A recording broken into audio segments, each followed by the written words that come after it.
নাজিম বাবা মায়ের একমাত্র ছেলে। ছোট্ট ছেলে, বয়স মাত্র ৫ বছর। অনেক দুষ্ট সে। বায়নার শেষ নেই। অসংখ্য বায়না তার। লেখাপড়ার কোনো খবর নেই। সারাদিন তার পিছনে ছুটাছুটি করতে হয়। প্রতিদিনই খাবার নিয়ে বায়না তার।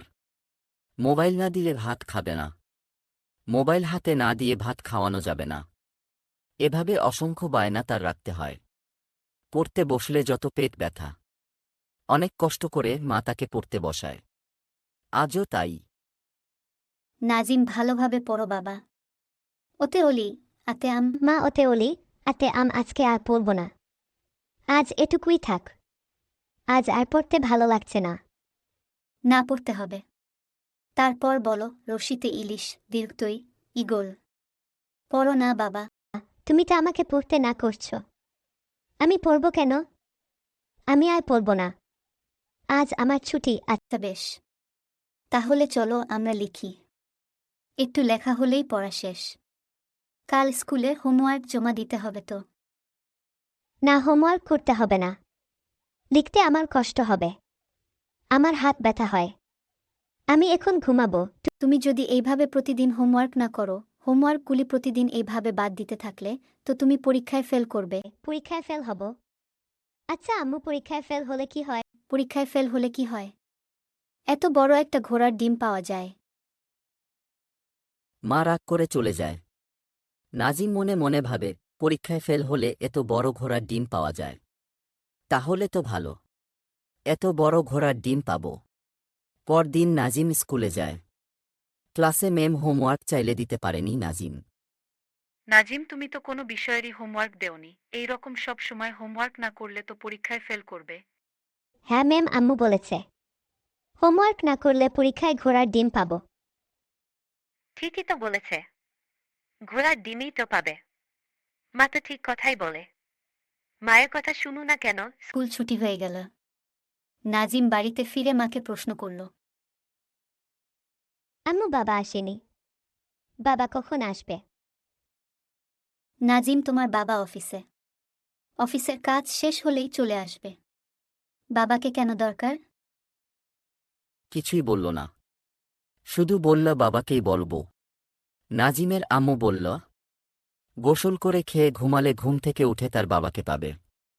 নাজিম খুশি মনে তাই করল। ঘুমিয়ে পড়ল নাজিম। বিকেল হলে কাজ শেষ করে নাজিমের বাবা বাড়ি ফিরে। আজও তাই করল। বাড়ি ফিরল নাজিমের বাবা। ঘরে ফিরতেই নাজিম তার বাবাকে বলল, বাবা, আমার ঘোড়ার ডিম চাই। ঘোড়ার ডিম সেটা কোথায় পাবো? ঘোড়ার ডিম বলতে তো কিছু নেই বাবা। আম্মু বলেছে আমি পরীক্ষায় ফেল করলে ঘোড়ার ডিম পাব। আমার ঘোড়ার ডিম লাগবে। ঘোড়ার ডিম হয় না। তারা ডিম পারতে পারে না। ঘোড়ার ডিম একটা কথা। এর মানে হচ্ছে কিছুই না। শূন্য। তোমার আম্মু বলেছে তুমি না পড়লে পরীক্ষায় শূন্য পাবে। আমি এত কিছু বুঝি না। আমাকে ঘোড়ার ডিম এনে দেবে কিনা বলো। আমাকে ঘোড়ার ডিম কিনে না দেয়া পর্যন্ত আমি তোমাদের কারো সাথে কথা বলবো না। নাজিম রাগ করে ঘুমিয়ে পড়ল। বিকেল ঘনিয়ে সন্ধ্যা হয়ে এল। নাজিম ঘুম থেকে উঠল না। রাতেও নাজিমের ঘুম ভাঙল না। খাওয়া দাওয়াও করল না। নাজিমের বাবা চিন্তায় পড়ে গেল। এখন কি করবে? সকালবেলা ঘুম থেকে উঠে একই কথা, ঘোড়ার ডিম চাই। বাবা তুমি খাও, আমি এখনই বাজারে যাচ্ছি তোমার জন্য ঘোড়ার ডিম আনতে। যাব তো বলেছি। গিয়ে কি করব? কোথায় পাবো ঘোড়ার ডিম? বাজারে যেতে যেতে এ কথাই বলছে নাজিমের বাবা। বাজারে যাওয়ার পথে একটা জায়গায় দাঁড়িয়ে রইল। ভাবছে দাঁড়িয়ে, ছেলেকে তো বলে এলাম, এখন কি করব? এমন সময় একজন লোক রাস্তা দিয়ে যাচ্ছিল। নাজিমের বাবাকে দেখে বলল,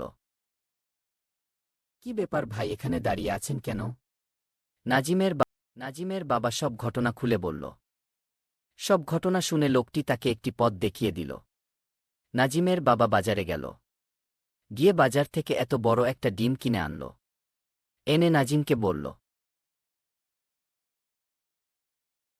এই নাও তোমার ঘোড়ার ডিম। সারা বাজার ঘুরে ঘুরে একটা ডিম পেলাম। এখন এই ডিম ফুটবে কিভাবে? কোথায় রাখবে এটাকে? এটাকে তা দিতে হবে। তা না দিলে তো ডিম ফুটে বাচ্চা বের হবে না। চলো এটাকে তা দেওয়ার ব্যবস্থা করি। এটা তা বড় ডিম। এটাকে ঘরে রাখা যাবে না। চলো বাইরে কোথাও পুঁতে রাখি। এই বলে নাজিমের বাবা ডিমটাকে বাইরে একটা জায়গায় পুঁতে দিল। নাজিমের বাবা তো জানে এটা কি জিনিস। মাটিতে পুঁতার পর কি হবে। কয়েকদিন যাওয়ার পর নাজিমের বাবা দেখল যেখানে জিনিসটা পুঁতেছিল সেখানে একটা শিয়াল ঘোরাঘুরি করছে। তখন সে নাজিমকে ডেকে আনল। বলল, দেখো নাজিম, তোমার ঘোড়ার ছানাটা ডিম থেকে ফুটেছিল, সেটা এখন দৌড়ে পালিয়ে যাচ্ছে। দেখলে বাবা, এটা আমাদের কাজ না। এটা ঘোড়ার কাজ, ঘোড়াকেই করতে হয়। মানুষেরা কখনো ঘোড়ার ডিম আনে না। আমি বুঝতে পেরেছি বাবা। আমি আর কখনো বলবো না। আমি তোমাকে অনেক কষ্ট দিয়েছি। আমি ওটাকে দেখেছি। ওটা ঘোড়ার ছানা নয়। তুমি যে ডিমটা পুঁতেছিলে ওটা পচে গিয়েছিল। কারণ ওটা ছিল একটা চাল কুমড়া। মা আমাকে সব বুঝিয়ে বলেছে। বুঝলে বন্ধুরা, বাবুদের সব বায়না রাখতে রাখতে এমনই হয়। তাই একটু কষ্ট হলেও তাদের বায়না মাঝে মাঝে এড়িয়ে চলা উচিত। হয়তো প্রথমে তার কষ্ট হবে, কিন্তু একটু কষ্ট তার সারা জীবনের উপকার বয়ে আনবে।